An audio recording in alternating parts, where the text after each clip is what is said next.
You see what was done. Our ether tanks smashed. Our supplies stolen. Our home defaced. I cannot find any witnesses. This is not surprising. The locals have been under enormous pressure. You're lucky it was not worse. This destruction helps no one but the Vex. Please, instead of teaching your people to fear us, tell them the truth. The truth is that your kind has preyed upon us for as long as we can remember. There's nothing I can say that will make them forget. House Light has never raised arms against humanity. Your houses and titles are layers of politics. You're still fallen. You promised us your protection. And you've had it. We allowed your brood to squat and chitter here in our city. But still, the Vex simulation persists. If you're displeased with how you have been treated for your failure, then I suggest you camp elsewhere. Your people destroyed what little we possessed. Now we have nothing. Nowhere to go.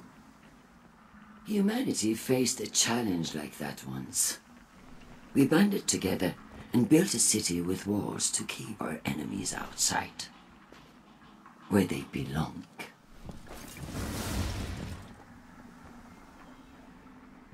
We hear her broadcasts, but more than that, we feel the energy of her words in the air, sharp as blades pointed at an enemy, at us. You cannot ask people to live alongside their monsters.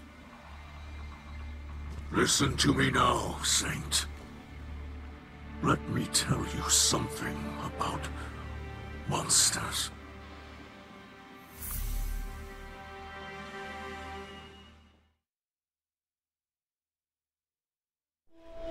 Once, in a city grander even than yours, we prospered.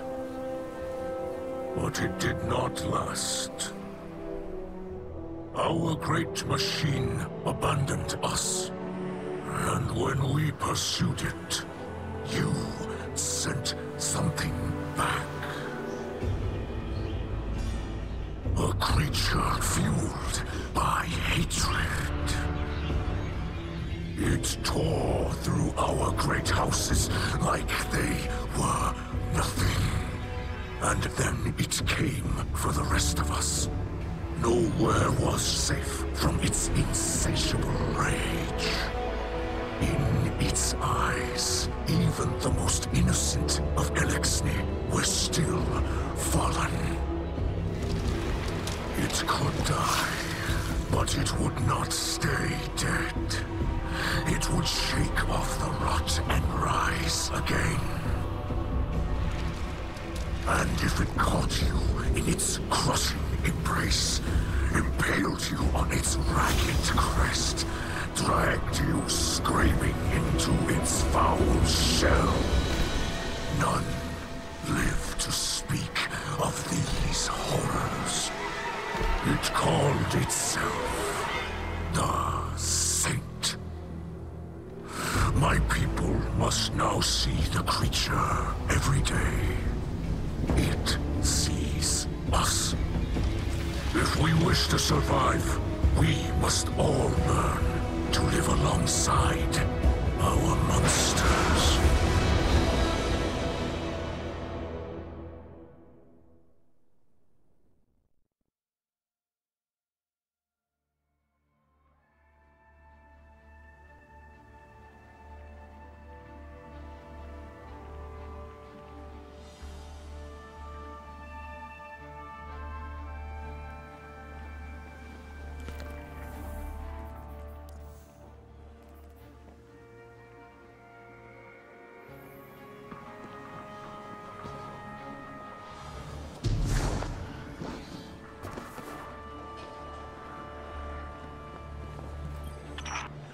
I believe this This is the war strategy humans call poisoning the town well.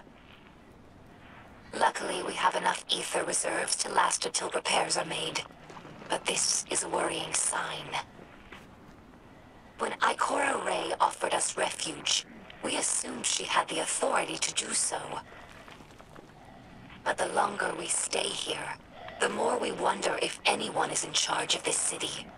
Your leaders do not seem to have the loyalty of the people. This instability puts Mizraxkel in a difficult position. Many in our house were against coming here, but they trusted my father's judgment. Now his messages of tolerance and forgiveness appear naive. Perhaps this was the attacker's goal.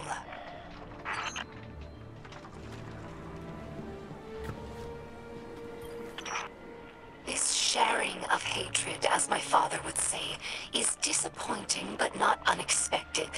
Some Elixni believe that Guardians prey on us without reason.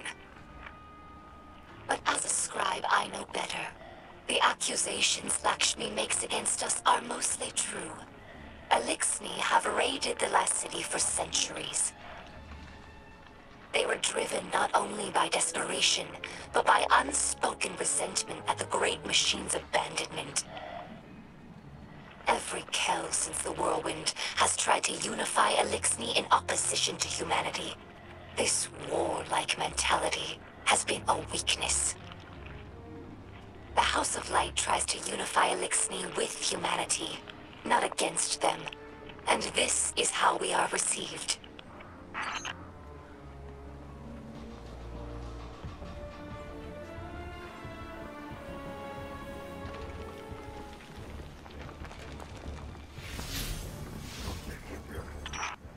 I'm surprised humans would destroy a representation of the Great Machine.